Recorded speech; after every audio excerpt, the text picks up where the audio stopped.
What's up, everyone? Just Jason here. This week on the channel, we're going to try and make Spanakopita chaffles.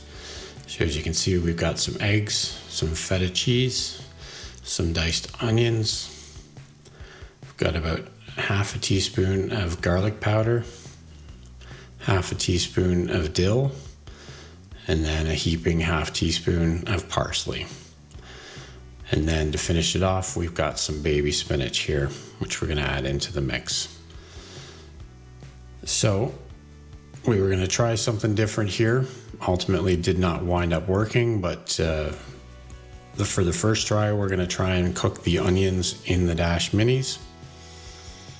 So we're just going to put some of the diced onions in the dash minis here. Just a few, we're not going to put a lot of them in there. And then we just close that up. And while we were letting those cook, we were going to take the eggs. Now I did, you saw 3 eggs at the beginning. I did wind up adding one more egg to the mix, just so we had enough. You can see they're all beaten up there. And if you notice, as we add our seasonings in here, I managed to completely miss having a piece of onion stuck to my thumb. So put down your guess below to see how long it's going to be there. You'd be surprised when you find out the answer. Anyways, we'll get this egg mixture going here, get all the spices, herbs, and seasoning into the eggs. And I just want to grab a little spatula just to scrape down the sides of the bowl. So now that that's all well mixed in, we're going to add our spinach. Now this is just a handful of baby spinach that I chopped up into smaller pieces. And we'll get all that in there. And then I decided to switch to the spatula to finish mixing up this egg mixture here. So we'll get that worked into the eggs. Doesn't really take too long. Now this is the ingredient that was picked for the It Chaffle series. So spinach was picked by the wheel, suggested by Lynn at 22QCat, a longtime supporter of the channel. Here's our feta cheese going in. That's about 2 to 3 tablespoons. You can add more or less depending on how much you like it. So we'll get that mixed into the eggs as well. So like I was saying, this is part of the It Chaffle series. And again, spinach was the ingredient of the week. So this seemed like a good option for a recipe to try to use this ingredient.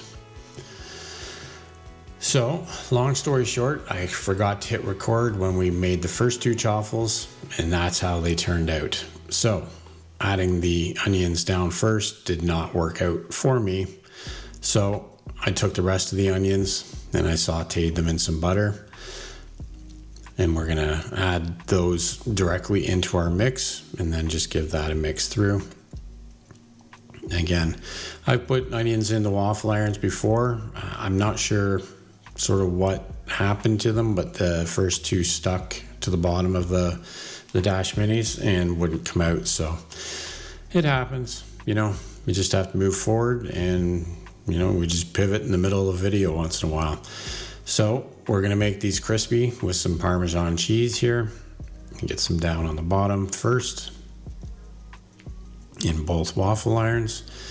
Now the idea here is that the Spanakopita is typically made with like a Phyllo dough, which is going to be crispy on the outside. So that's sort of what we're trying to mimic with the crispy chaffles here. So we'll get our mix into the waffle irons.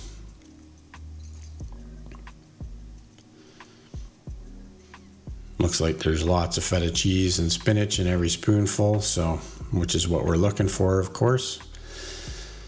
Feta cheese goes really well in chaffles, so I was happy to give this a try again. I've made other chaffles with feta cheese, so definitely can't go wrong.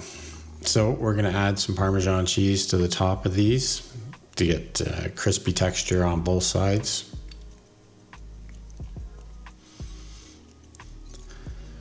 Just like that. And then we're going to close up the dash minis.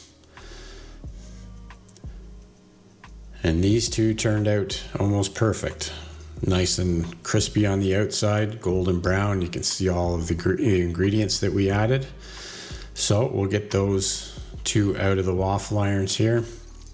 As you can see, nice and golden brown on the outside. That Parmesan cheese that we add to the top and bottom really helps with a crispy texture. So we'll start loading the Dash Minis up again here. So we will wind up with 4 good chaffles out of this. Technically, if the first 2 had turned out, we would have actually wound up with 6. So nothing wrong with having bonus chaffles, that's for sure, because a typical chaffle recipe only makes 2 chaffles. So we'll get this third one loaded in here. I wasn't sure if we were going to get 4, but it does look like we will.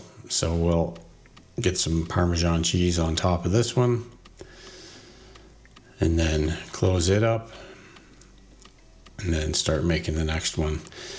These chaffles took about 4 minutes to cook. As always, what you're looking for when you make chaffles is you watch for the steam that's coming out of them, and as it slows down, that's typically when you know that your chaffles are done cooking. You don't want to open up the waffle irons too soon, or it could separate your chaffles. So just let that steam slow down a little bit. And like I say, usually it's 4 or 5 minutes, somewhere in there, for the chaffles to cook. We'll get the last of our Parmesan cheese on here, and we'll close that up. And we're back to reveal chaffle 3 and 4. So these two look like they turned out just as nice as the first or the second 2. Obviously the first 2 didn't work, but 3, 4, 5, and 6 turned out really nice. So we'll get those out and we'll put them on a wire rack to let them cool for a little bit, just so that they don't get soggy. And here's the final product. This was 1 and 2 that were a complete disaster, but you know, like I said, things happen. Just figure out why and make some changes, and then this is what you come up with. Nice and light and airy, crispy on the outside, soft and chewy on the inside with the feta cheese and the spinach and onions and spices. Really enjoyed them.